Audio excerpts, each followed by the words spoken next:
तू कितपत फ्रेंड्स बघितलं होतंस? मी तुमच्या सर्व सबस्क्रायबरना हे सांगू इच्छितो, माझ्यावर राग धरू नका. आजवर मी फ्रेंड्स या सिरियलचा एकही एपिसोड बघितलेला नाही.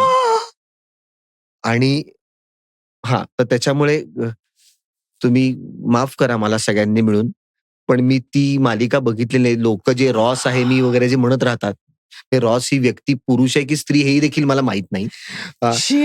तर त्याच्यामुळे this is not done, Omkar. I know, but some things तू आर नॉट टू नाहीयेस बी मग डन. आमच्या जनरेशनचा, जा तू.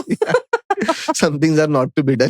What can you do about it? पण आय टेल यू, नेटफ्लिक्सवर आहे, तुला जेव्हा वेळ मिळेल हो, राईट. मी नक्की बघेन, कारण का त्याचं सतत क्रॉस रेफरन्सिंग माझ्या आसपास इतकं चालू असतं की हा तो आहे, तो आहे, ती आहे, मग ती फिबी आली वगैरे. माझा प्रश्न हाच होता की तू कोणाबरोबर आयडेंटिफाय करतोस? नाही, मी फ्रेंड्स न बघणाऱ्यांबरोबर आयडेंटिफाय करतो. कारण काही बघितलेलं नाहीये.